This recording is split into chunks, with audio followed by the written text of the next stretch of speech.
nagtatanong, papaano raw ba ang ating kalamansi ay huwag maglugas sa panahon po ng tag-ulan. Yan. Gaya po nung sa atin, yung mga buko natin mga katribya, mga buo, tapos makapit. Ayan, nakikita nyo, hindi po siya naglulugas, hindi siya nagbabawas, permis pa rin po siya na marami, makapit po ang bunga. Yan po ang isa po sa maganda na katangian nitong ating kalamansi. Ngayon, pinakikita lang po natin sa inyo mga katribya para makatulong. Meron tayong maglulugas gayang ganito pagka meron na siyang mahina na po ang kanyang stem, yung dulo, lalagas siya. Pero doon sa takbo ng ating kalamansi, makapit po ang kanyang bunga.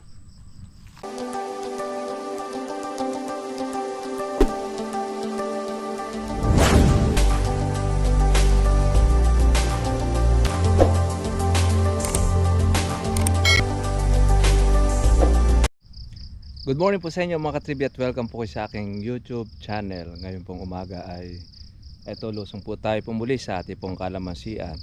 Umulan po kahapon ng malakas, kaya naman hindi po tayo masyado nakalusong po noong hapon. Ngayon pong umaga medyo maganda-ganda po ang panahon, kaya hindi natin alam kung anong oras po ito uulan. Hindi po tayo makapag-spray do sa ating kabilang farm ng herbicide dahil baka matsyempuhan po tayo, sayang po yung ating gamot. Pero yung ating nauna na na-spray, eto na, nung mga patay na ang mga damo mga katribya. Ito naman ang ating po ngayong tatrabahuhin, ang pag-alis nitong ating kalamandarin. Yan, nalusutan tayo ng isang yung original stock, root stock ng ating kalamansi. Kailangan natin ito ay maalis dahil yan po ang kakain ng ating abono. Tapos hindi naman po siya namumunga. Magbunga man yan ay 8 taon. Kaya lang, hindi naman siya nabibili ng market talaga sa palengke. Bibili niyan mga Batanggenyo rin, para yan po ang kanilang bubutuhin.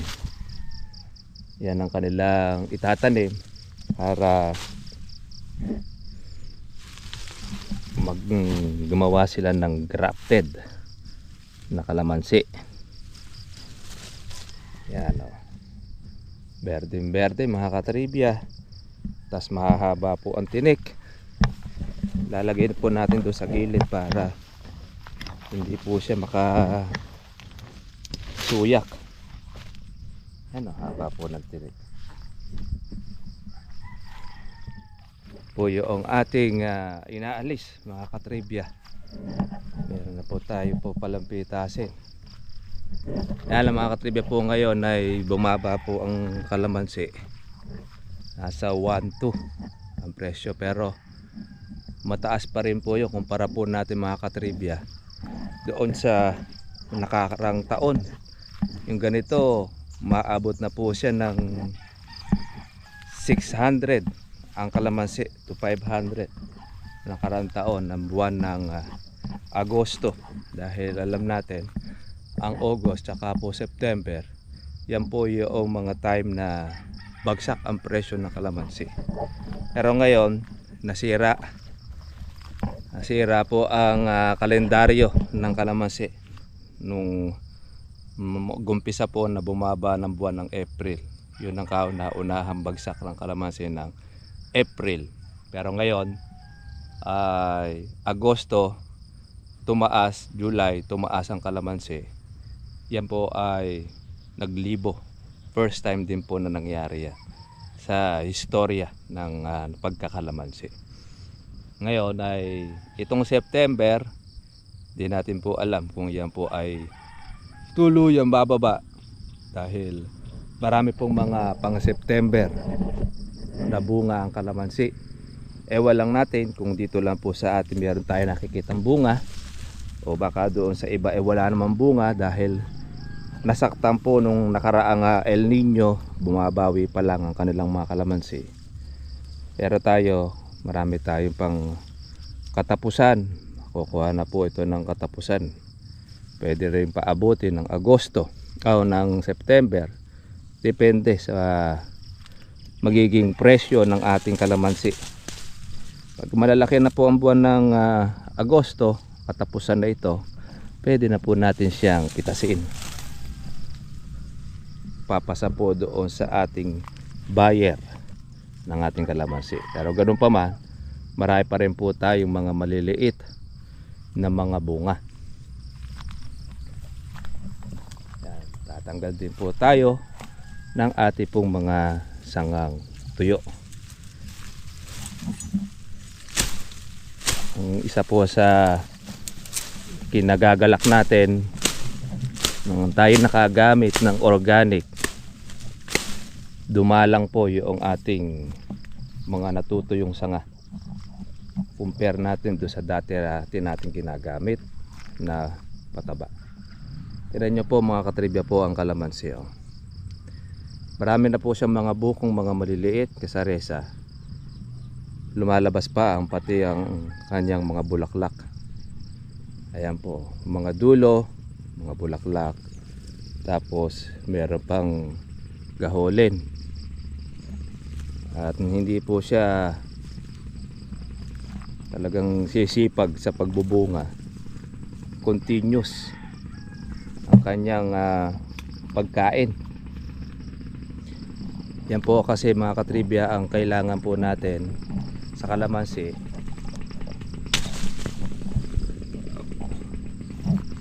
Continuous ang pagbubunga. Pinutol po natin ito dahil isang sanga lang para siya ay pagsupang.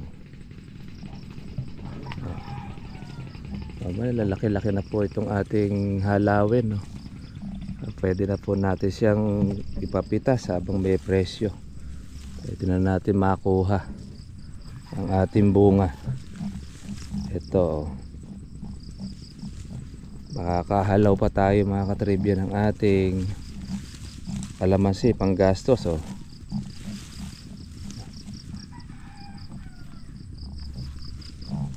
Lumulundo na uli mga katribya po yung bunga ng ating kalamansi. Yan. Ang dami. Alam nyo mga katribya po, ang isa po sa nagiging problema ng ating mga farmers sa pagka po panahon ng tagulan, nalalagas po ang kanilang mga bunga, iba pati po yung bulaklak na nalalaglag, iba gaholin. Makikita ninyo marami na pong mga nakatapon, marami na pong mga laglag dito po sa ilalim. Yan, pagka po ang kalamansi mga katribya ay mahina ang puno, tsaka pag lagi po natin ginagamitan ng ating mga synthetic na abono, yun po ang nagiging problema. Nalulugas po ang kanyang bunga. Meron tayo mga katribya na nagtatanong, papaano raw ba ang ating kalamansi ay huwag maglugas sa panahon po ng tag-ulan.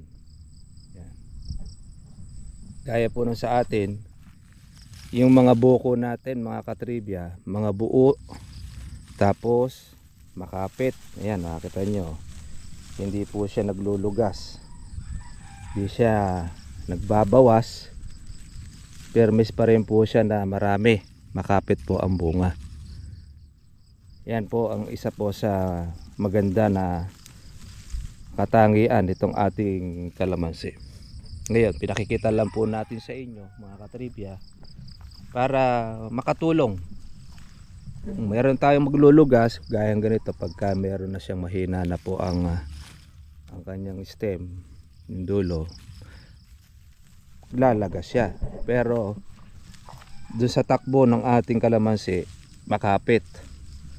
makapit po ang kanyang bunga. Yan. Yung iba naman nakikita ninyo nandyan nakakalat yung bunga po ng kanilang kalamansi. Lalo na kapag ka marami po tinatawag natin na fungus, yung natutuyo po ang sanga, yun, doon nag-uumpisa po yung paglulugas ng kanilang kalamansi. Ngayon mga katribya, dito po sa atin, mula po nang tayo ay makagamit po ng ating organic fertilizer, yun po yung isa po doon sa napansin po namin na ang kalamansi hindi po siya gano'ng naglulugas po ng bunga. Although bagamat yan mga katribya, meron pong nagdalagas pa rin, hindi pa rin natin ito maiiwasan. Meron talagang na nalulugas pero kokonti lang kumpara po natin sa dating ginagamit ko rito ay Pino. Yung pong ating 2100 to kadalasan po nating gamit sa ating kalamansi dahil maganda rin naman po yung kanyang gusar, yung bulas ng kalamansi. Kaya lang sandali lang din po, hindi po siya tumatagal kumpara natin doon sa organic na matagal po ang nagiging epekto sa kalamansi natin hanggang ngayon ay kumakain pa rin siya. Kaya lang hindi po kumuyong po ang ating lagay, every 2 months na po tayo maglalagay o every 3 months. Kung makita ninyo po ang kalamansi berde, nandun pa rin ang talam. Hindi po ganon.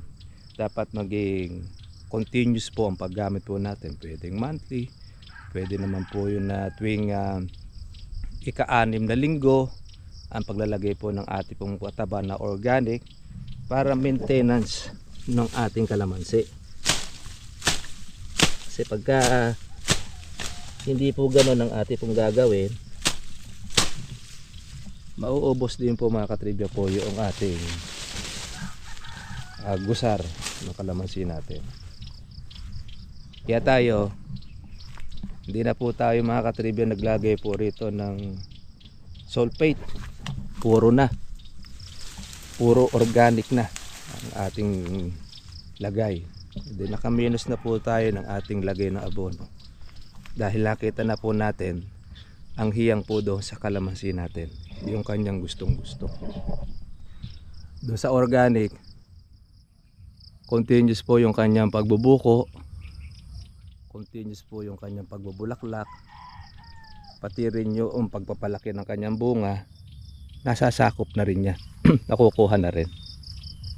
Hindi po siya bulitog na makilap, kundi bagkos maganda po yung resulta na ang ating abonong ginamit. Ayan, pati po yung ating mga damo patay na rin Tapos na menos tayo ng ating pagtatanggal ng sangang tuyo. Laki po ng ating natipid na hindi tayo miat-miya lagay ng abono sa ating kalamansi. Kasi aminin man po natin o hindi, nung tayo gumagamit ng organic, ng ating synthetic, kadalasan talaga tuwing ikatong linggo, minsan isang buwan pag di mo pinakain ng iyong kalamansi ng ating synthetic, madilaw na itsura. Pero yun sa atin, mula tayo nung ating makagamit tayo ng organic, nanatili po yung kanyang pagiging berde, at tapos yung ganda po noong itsura ng dahon ng kalamansi natin, maganda po ang kinalabasan. Ayan o, kita naman ninyo.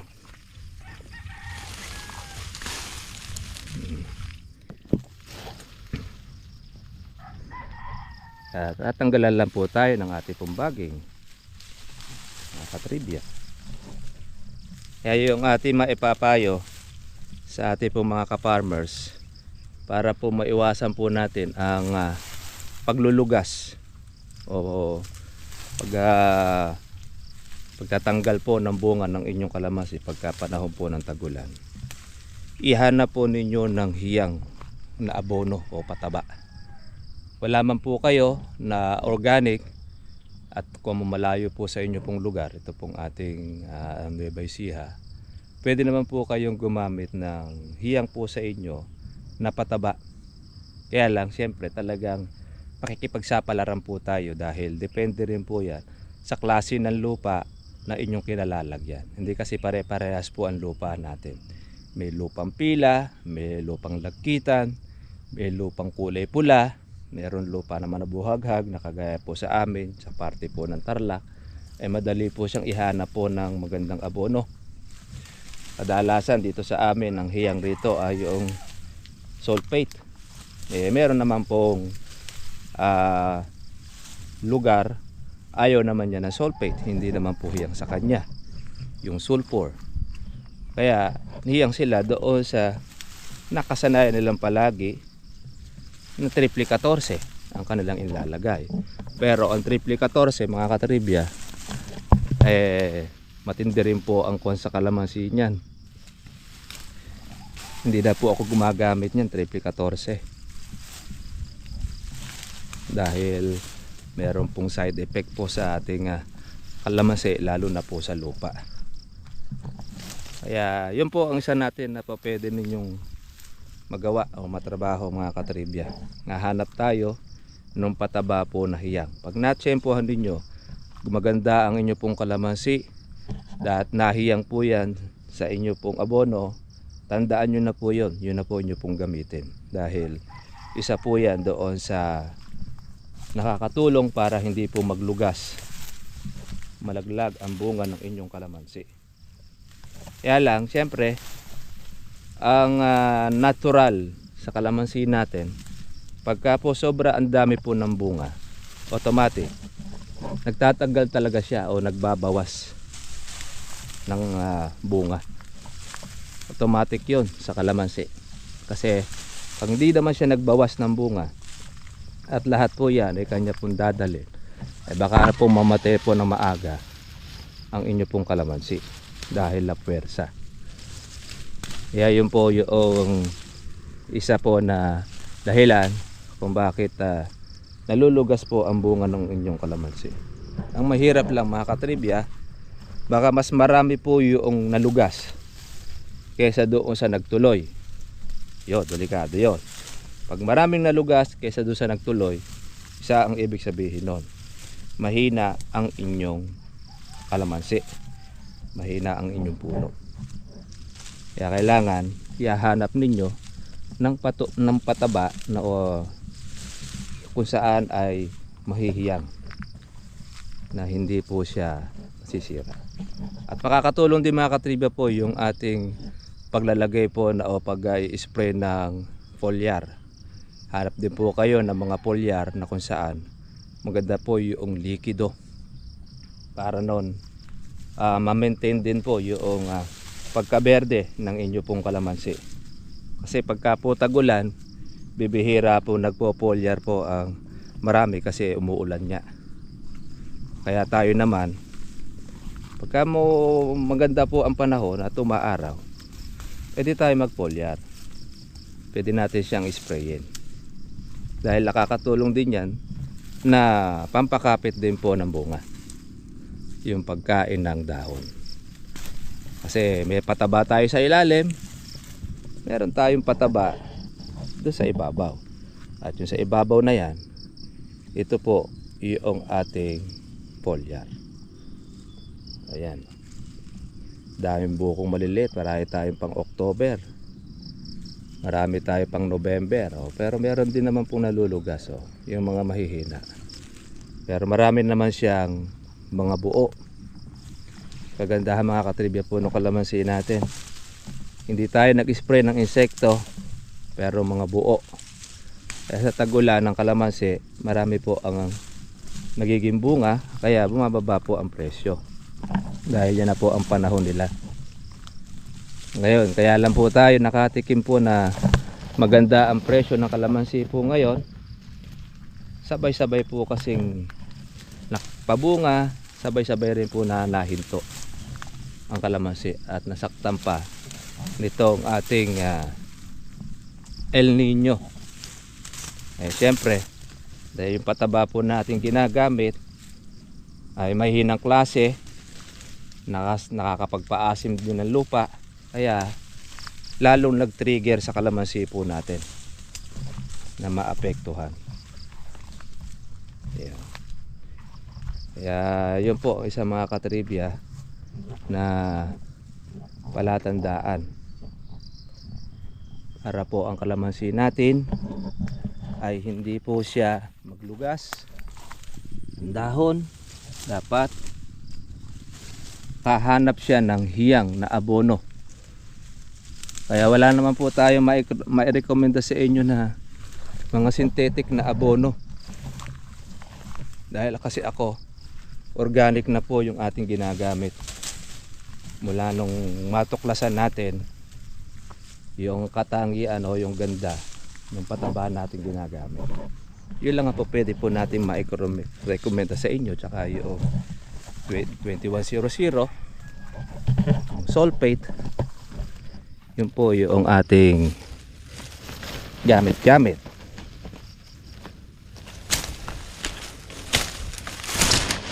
Dadala lang tayo lagi po ng gulok para kung mayroong ganitong sangang tuyo, aalisin na po natin kaagad dahil pangit po sa kalamansi.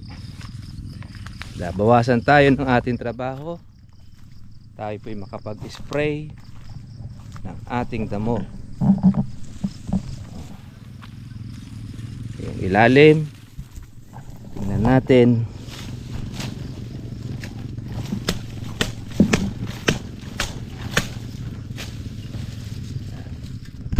Wala kayong gulok, pwede rin ang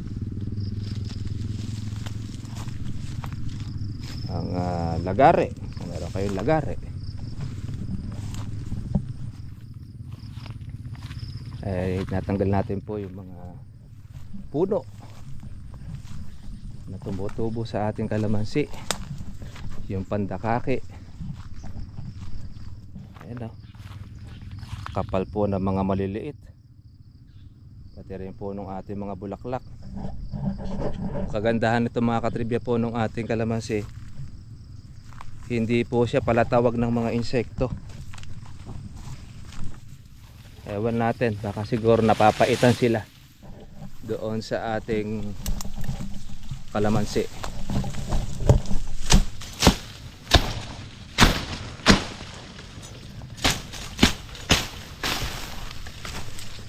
Ito pagka pinutol natin, puputulin uli sa susunod to dahil tutubo uli yan. Aagarin na lang natin ng putol mga katribya.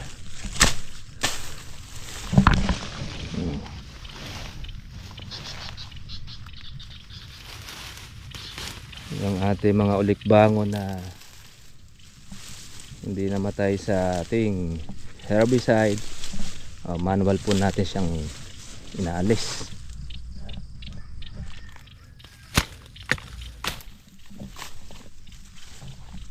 Kaya nito anong dami ng bunga, mga maliliit.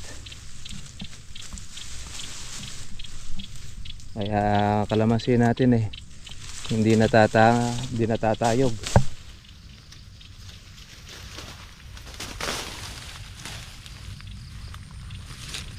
Dahil sa bunga niya.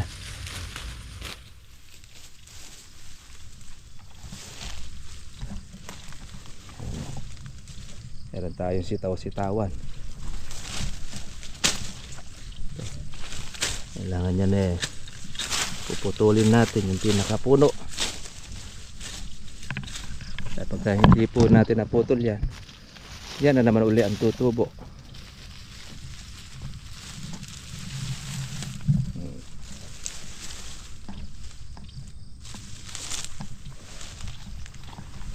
Okay, pa isa.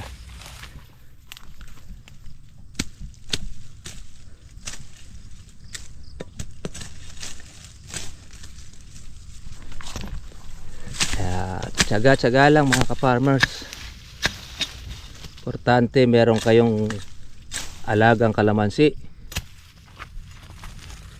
Pagka meron kayong alaga, meron kayong dinadamuhan, meron kayong pinapatabaan, Kagaya nito.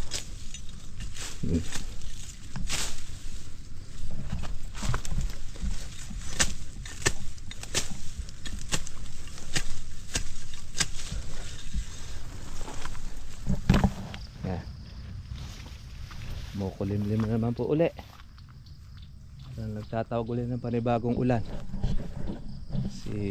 Nawawala na naman si Haring Araw. Yan. Daming bunga ng ating kalamansi. At tayo ay hindi nawawalan ng ating mahahalaw.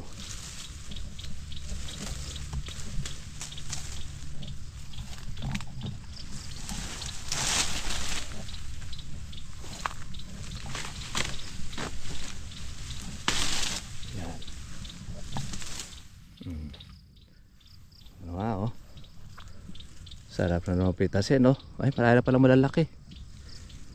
Kailangan pala ito makuha na. Nakakatribya para hindi ma-reject. Dahil para lumaki rin po ang kasunod. Ang kagandahan pagka po mayroong maganda tayong abono, continuous ang paglaki.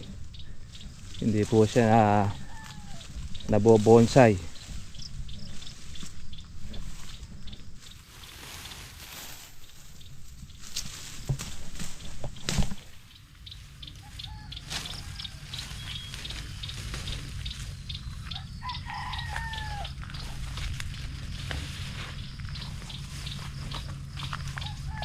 Wow.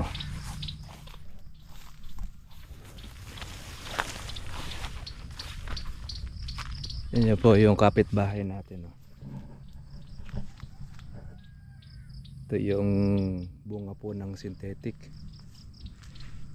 Iba po yung kanyang tsura ng dahon. Pino, maliliit. Ang kanyang laging ginagamit ay ang synthetic. Tayo mula po nung organic na po yung ating gamit. Maganda na po ang nagiging resulta doon po sa ating kalamansi. Kailangan lang sisipagan lang natin ng linis.